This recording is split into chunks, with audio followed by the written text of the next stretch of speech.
My mom expected me to have my dead stepdad's baby. My stepdad Rick died from a heart attack in February. He was only 48 and it blindsided everyone. My mom Linda took it hard, barely speaking for weeks, just sitting in their bedroom, staring at his side of the closet. I moved back home for a month to help her with everything. The funeral, the paperwork, sorting through his things, normal grief stuff that made sense. Then in April, something shifted. Mom started asking weird questions about my life. Was I seeing anyone seriously? Did I want kids someday? What did I think about fertility treatments? I told her I was 26 and not thinking about kids yet. She got this look on her face, disappointed but also calculating, like she was working through a problem in her head. She dropped it, but the questions kept coming back in different ways. Do you think you'd be a good mother? Have you ever thought about helping someone who couldn't have kids? What's your opinion on surrogacy? I thought maybe she was processing Rick's death by thinking about legacy and family. Grief does weird things. My sister April said mom had asked her similar questions, but April was married with 2 kids already, so it made slightly more sense. In May, mom started leaving pamphlets around the house, fertility clinic brochures on the kitchen counter, articles about egg donation and IVF printed out on the coffee table. I asked her what was going on and she said she was just educating herself about options. Options for what I didn't ask. Then the appointments started. She'd leave the house dressed up, saying she had errands, but she'd be gone for 3 or 4 hours. I found a receipt in her purse one day while looking for her car keys. Pacific Fertility Center, $350 for a consultation. Why was my 50-year-old mother going to a fertility clinic? I confronted her that night and she got defensive, said it was personal and none of my business, that she was exploring something important and I needed to trust her. When I pushed harder, she started crying and said I didn't understand what she'd lost when Rick died, that Rick had wanted something desperately and now it was too late and she was trying to fix it. That made no sense. Rick had 2 grown kids from his first marriage. He'd never mentioned wanting more children. I let it go because she seemed so fragile, but I started paying closer attention. Mom had always been close with Rick's sister Diane, but now they were talking on the phone for hours. I picked up the extension once and heard Diane saying something about legal paperwork and how they needed to move fast before the storage fees got too high. Storage fees for what? In June, I came home early from work and found mom in the garage going through boxes, Rick's boxes that we'd packed up from his home office. She was crying over a folder of documents, inspection boxes, and excess kind of Tydex. And when she saw me, she shoved everything back in the box like she'd been caught doing something wrong. What's going on? I asked. She wiped her eyes and said she found something of Rick's that changed everything, that he'd made preparations before he died. Preparations for what? She wouldn't say. Just kept insisting I needed to trust her and that everything would make sense soon. The next week, mom asked me to come to lunch at this nice restaurant downtown. Said she needed to discuss something important with me and Diane. Rick's sister was already there when I arrived, sitting next to mom in a booth. They both had this nervous energy like they were about to pitch me a business deal. Mom ordered wine even though it was 2 p.m. on a Tuesday. Then she pulled out a folder. Inside were medical records from Pacific Fertility Center, consent forms, a contract with my name already typed in, and a letter from Rick dated 3 weeks before he died, explaining why he'd banked his sperm and what he hoped would happen with it after his death. That's when I realized what my mother had been planning for 4 months, and what she expected me to do. The rest of the story is on my channel, or linked below. I stare at the contract in front of me, my name typed neatly on the dotted line, and suddenly I can't breathe. The restaurant noise fades to a dull roar as I process what my mother and Diane are asking of me. They want me to carry Rick's baby, my dead stepfather's baby. My mother wants me to give birth to her husband's child. No, I whisper, then louder. No, absolutely not. Mom reaches for my hand. Honey, please just listen. I yank my hand away and stand up so quickly my chair scrapes loudly against the floor. Several diners turn to look at us. This is insane. You're both insane. I grab my purse and bolt for the door, ignoring my mother calling my name. The hostess gives me a concerned look as I rush past her, but I don't stop. Outside, the summer heat hits me like a wall, but I keep moving, fumbling for my keys with shaking hands. My phone starts ringing. Mom. I silence it and get into my car, my breathing coming in short gasps. I can't go home. Not now. Not when mom might follow me there. I start driving with no real destination in mind, just needing to put distance between myself and that restaurant. My phone keeps lighting up with calls and texts. I turn it off completely. 20 minutes later, I find myself outside my friend Zoe's apartment building. I didn't consciously decide to come here, but now that I am, it feels right. Zoe will understand. She'll tell me I'm not crazy for being horrified by this. I knock on her door, and when she opens it, one look at my face and she pulls me inside. What happened? Are you okay? The words tumble out of me in a confused rush. Rick's sperm, mom's plan, the contract. With each sentence, Zoe's eyes grow wider. Wait, she interrupts. Your mom wants you to be a surrogate for your dead stepdad's baby? Like, she wants you to carry her husband's child? I nod, collapsing onto her couch. She had all these forms. Rick's letter. She and Diane have been planning this for months.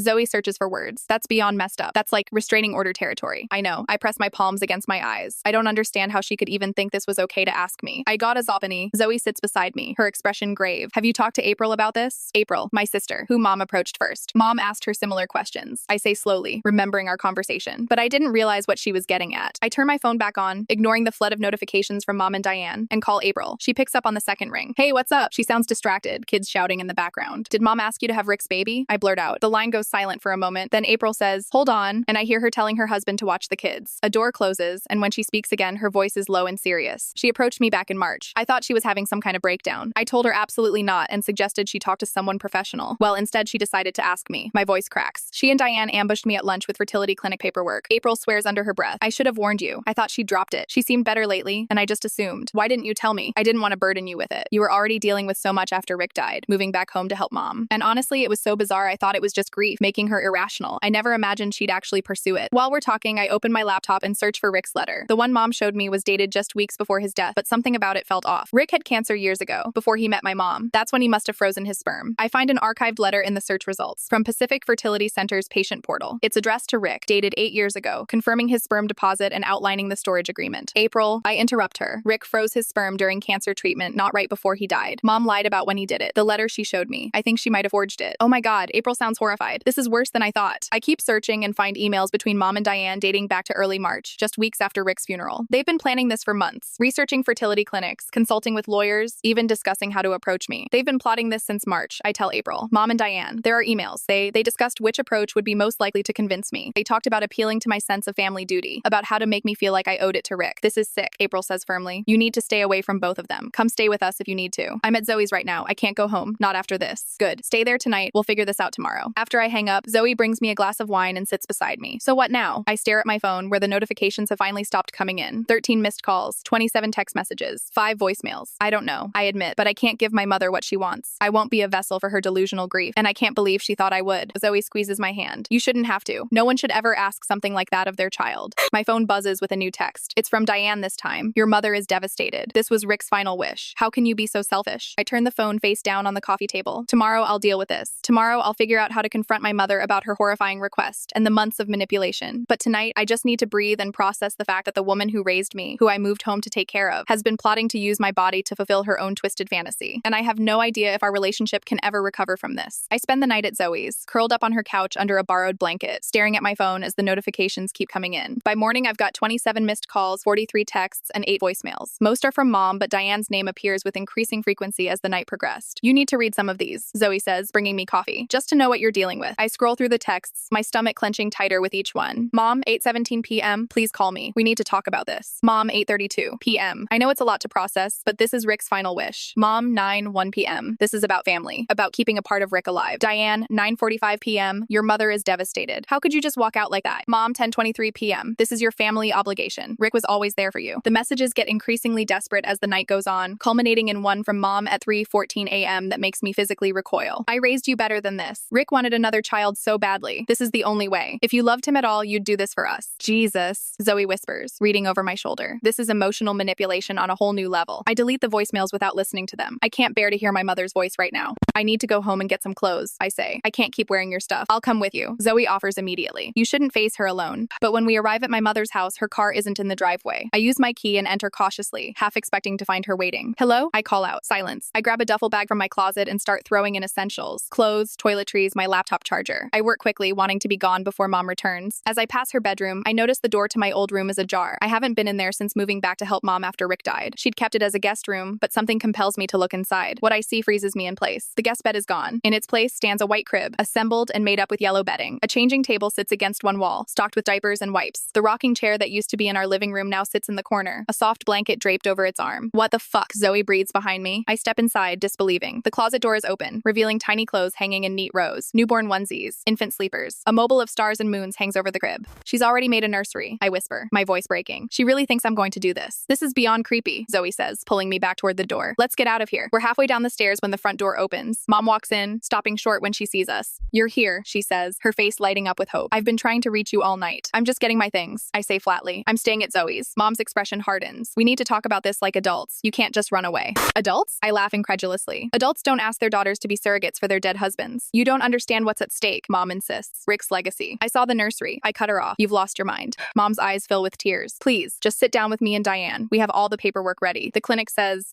I don't care what the clinic says. This is never happening. I push past her toward the door, but she grabs my arm. Rick would be so disappointed in you, she hisses. After everything he did for you, I wrench my arm free. Don't you dare use him like that. The next day at work, I'm distracted and jumpy. I've blocked Mom's number, but she started emailing me instead. Long, rambling messages about family duty and Rick's wishes. I delete them all unread. Around noon, my coworker pokes her head into my cubicle. There's someone here to see you. Says she's your aunt? My blood runs cold. Tall, blonde, expensive shoes. She nods. She's waiting in the lobby. I consider hiding in the bathroom, but I know Diane won't leave until until she sees me. Better to confront her here, where she can't make a scene, than have her show up at Zoe's apartment. Diane stands by the reception desk, clutching a manila folder. Her smile when she sees me doesn't reach her eyes. We need to talk, she says. I have nothing to say to you. She thrusts the folder at me. These are the legal documents. Everything's prepared. You just need to sign. I don't take the folder. I'm not signing anything, ever. This is insane, and you know it. Linda is devastated, Diane says, lowering her voice. She's not sleeping. She's not eating. All she can think about is having Rick's baby. Then she should have it. I snap too loudly. The receptionist glances over. She can't, Diane says. You know that, the doctors said. That's not my problem. Find another surrogate. I like tape. Some of there is tape laying. Actually, Diane's expression hardens. Rick's sperm was left to Linda. She gets to decide how it's used. I know things for Goitman, and I get to decide what happens to my body. I counter. Now please leave before I call security. I turn to go, but Diane's next words stop me cold. Jason and Emma know. Rick's children from his first marriage. My step-siblings, though we've never been close. What? I told them about the plan, Diane says. They're furious. They're talking about suing the fertility clinic. My stomach drops. You told them I agreed to this? I told them we were discussing it as a family, she says evasively. My phone buzzes with a text. Unknown number. But the message makes it clear who it's from. This is Jason. What the fuck is wrong with you and your mother? Dad would be disgusted by this sick plan. We're getting lawyers involved. I show the text to Diane, whose face pales slightly. You've made this so much worse, I tell her. Now get out. That evening, April calls. Mom showed up at my house today. She was hysterical, saying you're destroying the family by refusing to honor Rick's wishes. She's completely lost it, I say, pacing Zoe's living room. She built a nursery in my old bedroom, April. A fully stocked nursery. I know. She showed me pictures. April sounds disturbed. She's talking about this baby like it already exists. She's picked out names. What names? I ask, though I shouldn't care. Richard Jr. if it's a boy, Erica if it's a girl. Any made as a boy has a boy. I feel sick. She needs help. I told her that. She didn't take it well. April hesitates. She wants us all to have dinner tomorrow night to discuss this as a family. Absolutely not. I think we should go. April says carefully. Mom's spiraling. Maybe if we both confront her together, she'll finally hear us. I don't want to go. Every instinct screams that it's a trap, but April's right. Mom needs an intervention before this gets even worse. Fine. I agree reluctantly, but I'm bringing Zoe. The dinner is a disaster from the moment we arrive. Mom has prepared all of Rick's favorite foods. Diane is already there, along with Mom's sister Carol, who looks deeply uncomfortable. I thought this was just family, Mom says coldly when she sees Zoe. Zoe is my support person, I reply, gripping my friend's hand tightly. We sit in tense silence as Mom serves the food. No one touches it. I've asked you all here, Mom finally says, to discuss Rick's legacy. Mom, April interrupts gently. This isn't about Rick's legacy. This is about grief. You don't understand, Mom insists. Rick wanted another child. We tried for years. Then find another surrogate, I say. A stranger. Someone who isn't your daughter. Court Nair is white in. Mom slams her hand on the table. It needs to be family. Rick's baby deserves to be carried by someone who loved him. This is sick, I tell her, my voice shaking. What you're asking is sick and wrong. Thanks for watching. How dare you? Mom's face contorts with rage. After everything Rick did for you, he paid for your college. He walked you down the aisle when your own father couldn't be bothered to show up. That doesn't mean I owe him my uterus, I shout back. The table erupts into chaos. Mom screaming about family duty, Diane backing her up, April trying to reason with them, Carol sitting in stunned silence. Rick would be ashamed of all of you, Mom cries, tears streaming down her face. Rick would be horrified by what you're doing in his name, I say, standing up. This is over, Mom. Get help. As we leave, I hear Mom's broken voice behind me. This isn't over, not by a long shot. And the worst part is, I believe her. I wake up to the sound of my phone ringing at 7:36 a.m. It's a number I don't recognize, but I answer anyway, hoping it's not Mom calling from yet another phone. Hello, is this Miss Harrington? A professional-sounding woman asks. Yes, this is she, I reply cautiously. This is Jennifer from Pacific Fertility Center. I'm calling to confirm your appointment tomorrow at 2 p.m. for the initial procedure. We'll need you to arrive 30 minutes early to complete the final paperwork. I sit bolt upright on Zoe's couch. What procedure? I don't have any appointment. There's a pause. For the surrogacy process, we have you scheduled for the first step in the embryo transfer protocol. Your mother completed all the preliminary paperwork last week. My blood runs cold. I never agreed to any procedure. I never signed anything. We have your signed consent forms on file, Jennifer says, sounding confused. Your mother and aunt brought them in personally. Those aren't my signatures, I say, my voice shaking. They're forged. I need you to cancel that appointment immediately and flag my file. I am not consenting to any procedures. After a heated conversation where I threaten legal action, Jennifer promises to put a hold on everything and investigate. I hang up and immediately call April. Mom forged my signature on fertility clinic documents. I tell her without preamble. They just called to confirm my appointment for tomorrow. Jesus Christ. April breathes. This has gone way beyond unhealthy grief. She's breaking the law now. I need to see those documents, I say. I need to know exactly what she's done. I need to know exactly what she's done. 2 hours later, I'm standing in the reception area of Pacific Fertility Center, demanding to see my file. The receptionist looks uncomfortable, but eventually brings out the clinic director, a serious-looking woman named Dr. Patel. I understand there's been a concerning situation, she says, ushering me into her office. Jennifer flagged your file after your call this morning. She pulls out a folder and shows me several documents with what appears to be my signature on them, except they're not my signatures. Their close mom has seen me sign things enough times to create a reasonable facsimile, but the loops in my eyes are wrong, and I never dot my I's that way. These are forgeries, I say firmly. I never signed these. I never even saw them before today. Dr. Patel looks troubled. This is extremely serious. We have strict protocols for consent. My mother is. She's not well, I explain, trying to keep my voice steady. She's been fixated on having my stepfather's baby since he died in February. When I refused, she apparently decided to forge my consent. Dr. Dr. Patel's expression softened slightly. I'm very sorry you're dealing with this. We'll certainly cancel any scheduled procedures and flag your file. Would you like us to contact the authorities about the forgery? I hesitate. As furious as I am, I don't want to see my mother arrested. Not yet, but I need copies of everything she submitted in my name. Armed with a folder of forged documents, I head to Zoe's car, only to find Mom standing beside it in the parking lot. What are you doing here? I demand. The clinic called me, she says, her eyes wild and desperate. They said there was a problem with the paperwork. The problem is that you committed fraud, I say, holding up the folder. You forged my signature, Mom. That's a crime. I did what I had to do, she insists. You weren't being reasonable. Rick wanted this. Rick is dead, I shout, no longer caring who might hear. He's been dead for 4 months, and this obsession is destroying you.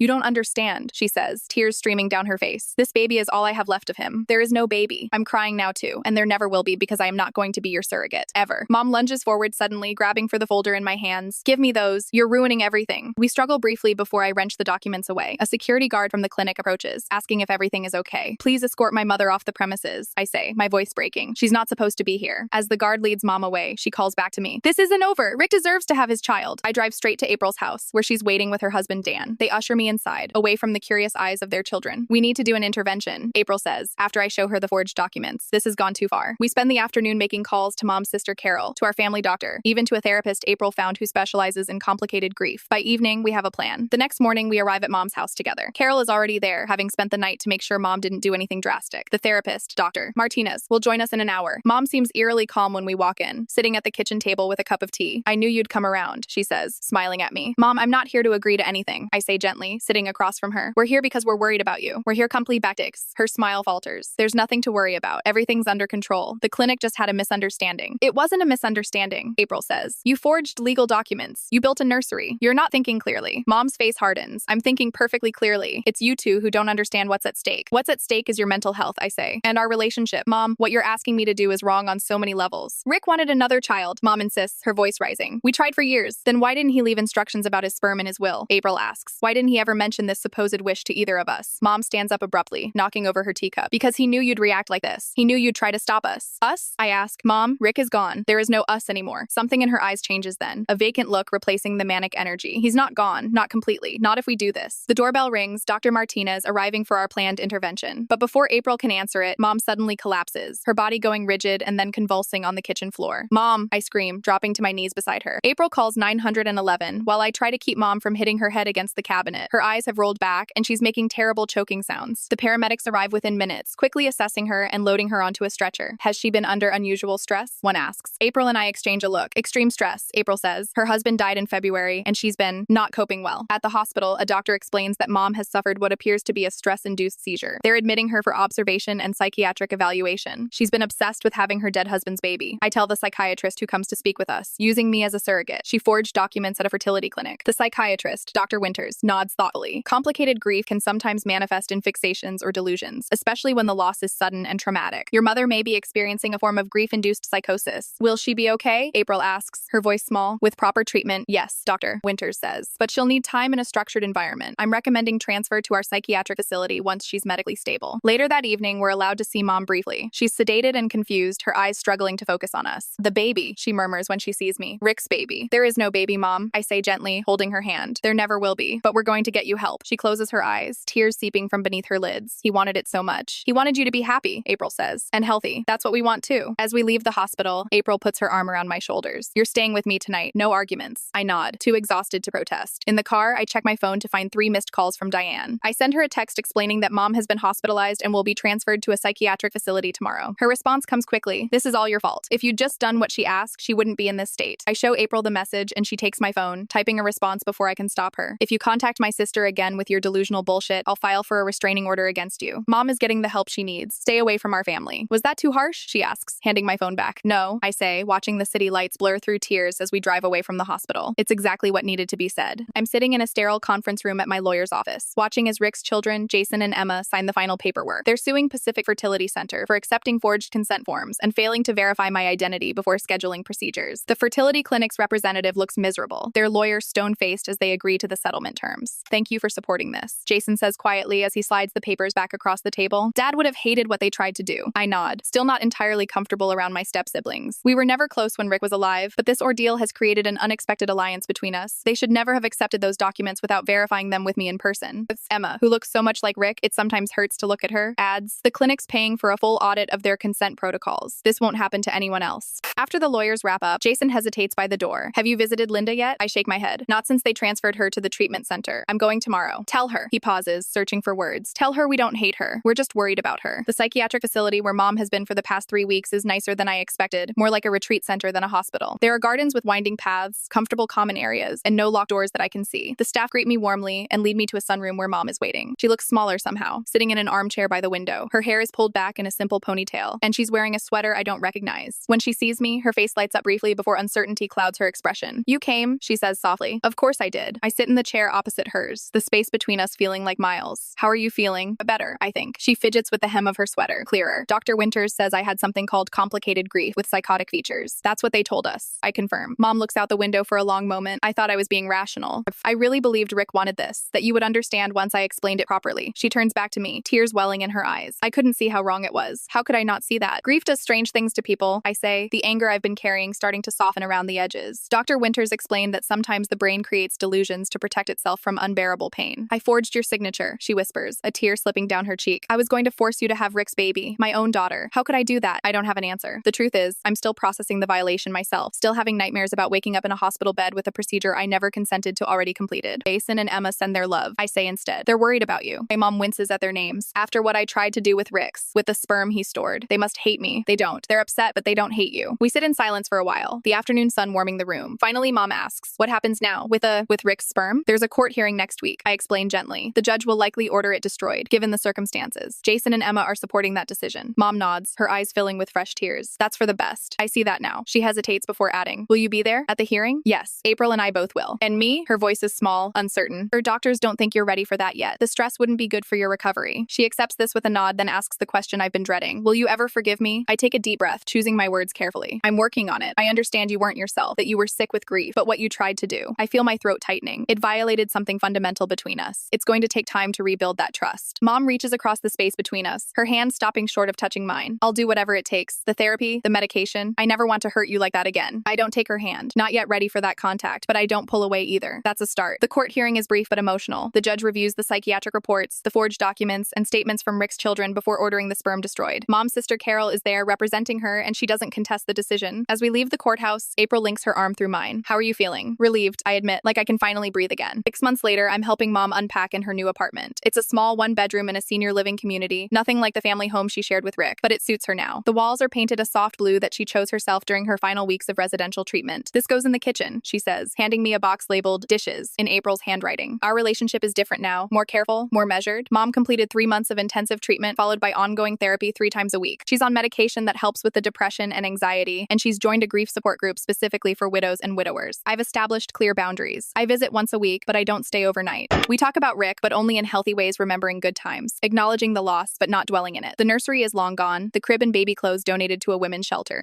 April called this morning, Mom says as we unpack her kitchen. The kids want to know if you'll be at Thanksgiving. I will, I confirm, but I'm bringing Zoe and we're staying at a hotel. Mom accepts this with a nod. She understands now that some trust, once broken, takes years to rebuild, if it can be rebuilt at all. That sounds nice. It'll be good to have everyone together. And my need discover untimization, as it not the tunning to the pace. It'll be element of the tunny and sixting and haplactations. It'll be good to have everyone together. And then the raise on the paces to mark the tunny and sitted, and to mark a successive and teens. And it'll take in tuses. And it stay the same to the tunny and sittids. And it'll have another one have a part at in by mentids. And then the hapleventids. And its status can treat texlos into the counsis. And its talkie was problem 2 and 6. Later, as I'm leaving, she hands me a small wrapped package. This is for you. You don't have to open it now. In my car, I unwrap it to find a journal with a note tucked inside. My dearest daughter, Dr. Winters suggested I write to you about all the things I couldn't say during my darkest times. This journal contains my apologies, my regrets, and my hopes for our future. I know I can never undo what I tried to do, but I want you to know that I see it clearly now for what it was. A terrible violation born from unprocessed grief, not love. I will spend the rest of my life trying to be worthy of your forgiveness. All my love, Mom. I place the journal in my glove compartment, not ready to read it yet, but not rejecting it either. As I drive away, I realize I'm no longer consumed by anger when I think about Mom. There's sadness there and caution, but also a tentative hope. Next week, I have an appointment with a travel agent. I'm planning a trip to New Zealand, something I've wanted to do for years, but kept putting off. It's time to focus on my own future, my own dreams. Rick would have wanted that for me, and maybe, in her healthier moments, Mom wants that for me too. The road to healing isn't straight or simple. There are still days when the memory of what happened makes me physically ill, when I wake up panicked from dreams of being used against my will. But there are also days when I can look forward without that weight pressing down on me. And for now, that's enough.